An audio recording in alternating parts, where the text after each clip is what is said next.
আসসালামু আলাইকুম। আশা করি সবাই ভালো আছো।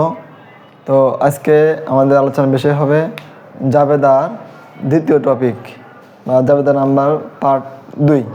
তো চলো শুরু করা যাক।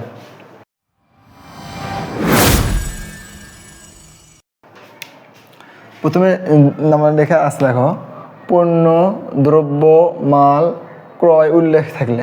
তো আগে আমরা জানি ক্রয় থাকবে দুই ধরনের থাকতে পারে।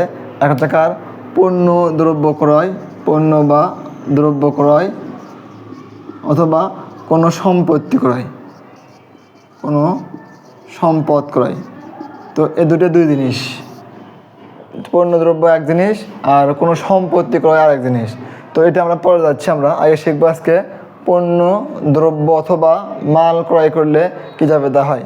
তো এটা আমাদের পরীক্ষায় খুব বেশিবারই আসে। তো দেখো এখানে লেখা আছে নিয়ম, পণ্য দ্রব্য মাল ক্রয় উল্লেখ থাকলে জাবেদা হবে ক্রয় হিসাব ডেবিট। এটা আমাদের ফিক্সড থাকবে, ক্রয় হিসাব ডেবিট। পণ্য ক্রয় করলেও ক্রয় ডেবিট, দ্রব্য ক্রয় করলেও ক্রয় ডেবিট, মাল ক্রয় করলেও ক্রয় হিসাব ডেবিট। অথবা পণ্য দ্রব্য মাল কিছু উল্লেখ নেই, শুধু লেখা আছে ক্রয় হয় এত টাকা, তাও হবে ক্রয় হিসাব ডেবিট। তো ডেবিটটা আমরা ফিক্সড পাইলাম। এবং ক্রেডিট হবে কি, যা দিয়ে ক্রয় করবে তা ক্রেডিট। যা দিয়ে ক্রয় করবে বলতে বোঝানো হচ্ছে পণ্য কয়েকভাবে ক্রয় করা যায়। প্রথমে হয় নগদে ক্রয় করা যায়, তারপর চেকের মাধ্যমে পণ্য ক্রয় করা যায়, তারপর বাকিতে পণ্য ক্রয় করা যায়। তো যদি নগদে পণ্য ক্রয় করে তাহলে ক্রেডিট করব নগদান হিসাব, চেকে পণ্য ক্রয় করলে করব আমরা ব্যাংক হিসাব, আর যদি বাকিতে পণ্য ক্রয় করে তখন লিখবো আমরা প্রদেয় হিসাব বা পাওনাদার হিসাব। তো একটা উদাহরণ দিই আমরা, নগদে পণ্য ক্রয় 2000 টাকা।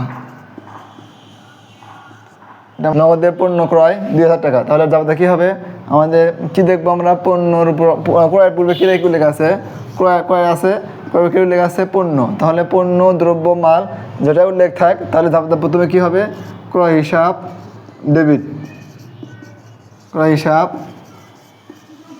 ডেবিট। আর দেখবো এখন ক্রয় ডেবিট হলো, দেখবো এখন আমরা কী দিয়ে পণ্য ক্রয় করলো, কী দিয়ে পণ্য ক্রয় করা হয়েছে, উল্লেখ আছে এখানে নগদে পণ্য ক্রয় করা হয়েছে, নগদে পণ্য ক্রয় করা হয়েছে। তো নগদে ক্রয় করলে হবে নগদান হিসাব ক্রেডিট,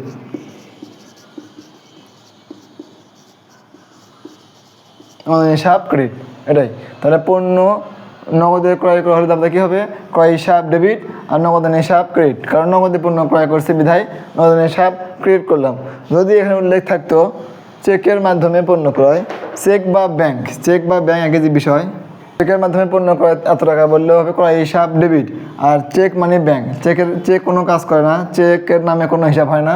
তো চেকের পরিবর্তে লিখতে হবে চেক মানে ব্যাংক, তাহলে লিখতে হবে ব্যাংক হিসাব ক্রেডিট।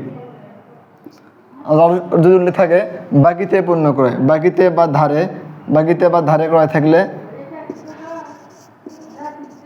বাকিতে দ্রব্য ক্রয়, তাহলে ক্রয় হিসাব ডেবিট।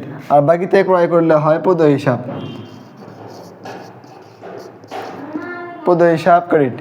তাহলে কি শিখলাম আমরা, পণ্য দ্রব্য মাল যেটা বলা থাকুক ক্রয় হিসাব ডেবিট, আর যেটা দিয়ে কি ক্রয় করুক, নগদে ক্রয় করলে নগদান, চেকের মাধ্যমে ক্রয় করলে ব্যাংক, আর বাকিতে ক্রয় করলে প্রদেয় হিসাব হবে। তো আজকে পর্যন্ত শেষ। সবাইকে ধন্যবাদ। আসসালামু আলাইকুম।